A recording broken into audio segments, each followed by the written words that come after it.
is the brilliant science communicator and performer, it's Khalil Philbin!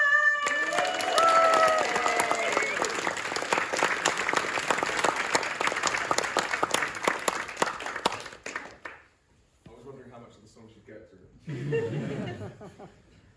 In the immortal words of the bard, what's in a name?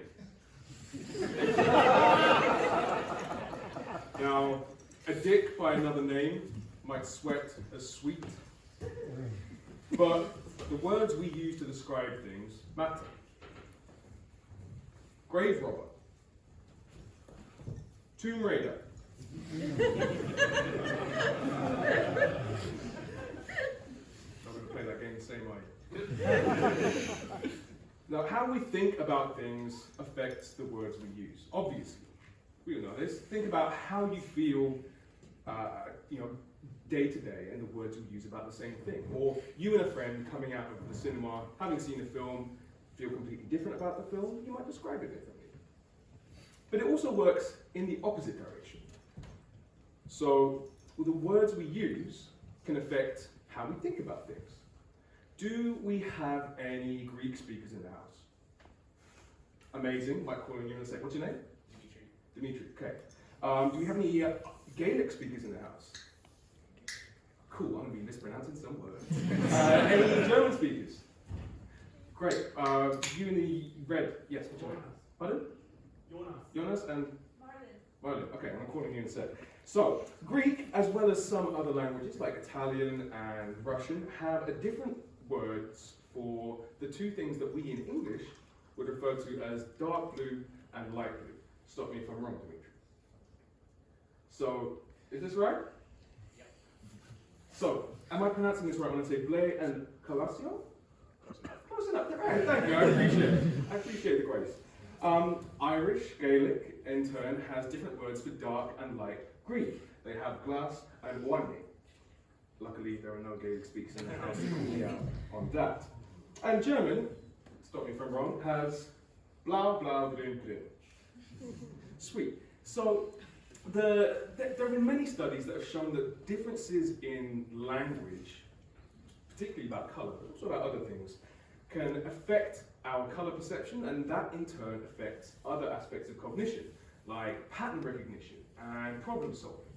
And we call this psycholinguistics.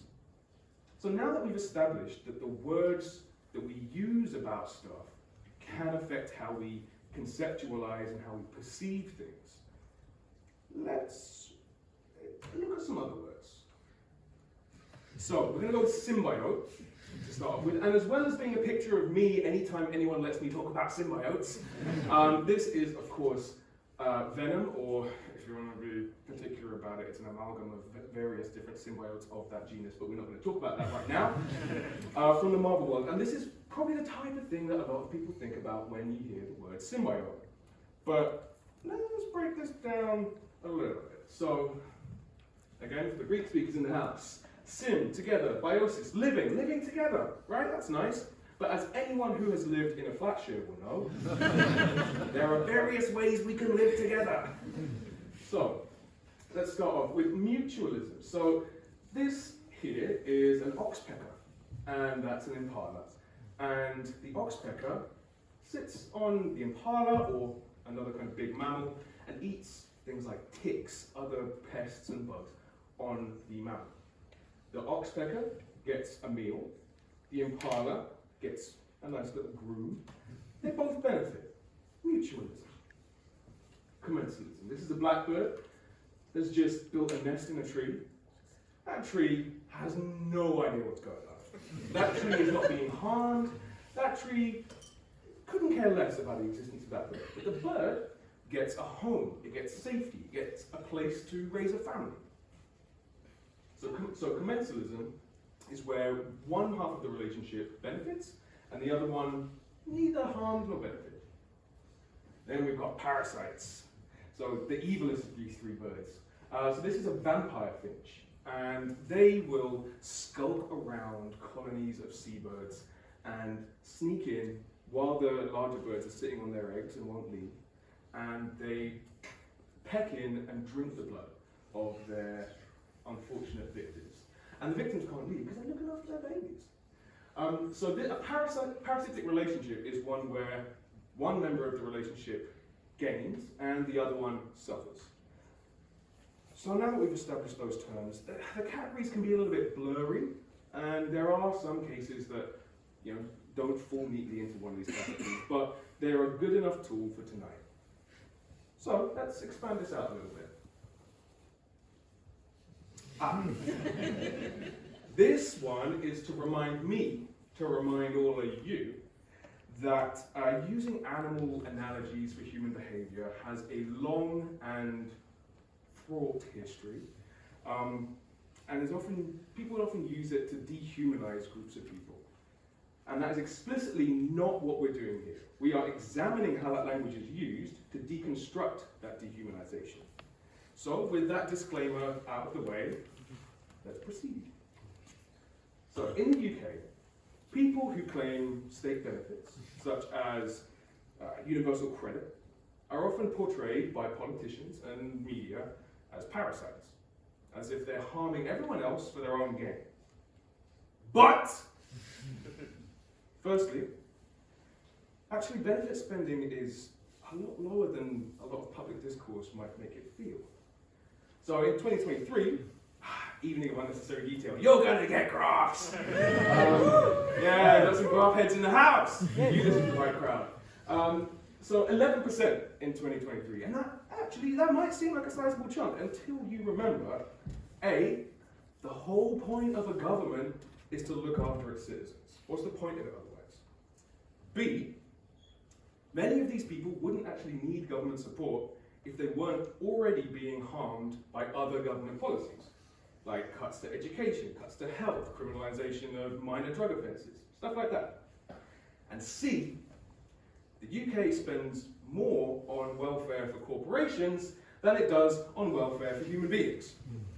So actually, in light of all of this, I think we can say that maybe we're moving more towards a commensal type of relationship, because the burden on people who don't claim benefits is actually relatively light, and the gain and the benefit to people who do claim them is proportionally much greater. But, oh, sorry. I will cease projecting from the diaphragm. But we need to recognize that when we look after people who need it, the whole of society benefits. A social safety net allows people, it empowers people to engage more fully in society. If a person doesn't have a place to live, for example, they're going to struggle to engage with education, employment, community, build a family, or, if you want to think about it that way, be productive members of society. So it's really more of a mutualist situation. By looking after each other, we all benefit. Interestingly, data from the British Social Attitude Survey suggests that actually public attitudes towards people receiving government support are becoming more positive, which we don't see reflected in most political and media discourse, which is something to keep an eye on. But now that we've established that kind of analogy, let's look at another example. Let's compare and contrast. Landlords! Okay, so before someone starts heckling, saying hashtag not all landlords, I'm not talking about individual personal morality here. That's outside the scope of this conversation. I'm talking structurally. So this is going to include individual and corporate landlords together. So they buy or inherit a home that they don't want or need to live in themselves. They make someone else pay for it every month to live in it. They set a price that makes them a profit, meaning that the person actually living there is paying more in rent than the mortgage and maintenance costs combined. This means that the person living there could be paying less if it weren't for that profit, or if they were able to buy a place for themselves. But what enables you to buy a place like the landlord did is having money in the first place, even if you're getting a mortgage. And that money is hard to accumulate if you're paying someone else's mortgage and then some in rent. Additionally, buying this property keeps the property prices high, which keeps the threshold for escaping the rent trap nice and high, which keeps the renters renting, paying more than they otherwise would for this essential resource that a landlord controls and doesn't need, and a resource that is very hard to live without. Who's the parasite now? Uncomfortable laughter. So if we had more time to have this conversation, then we'd go into another bit of language to explore. So it could be how we talk about native versus invasive species, or how that's weaponized against people, or some of the origins behind that. But we don't have time for that.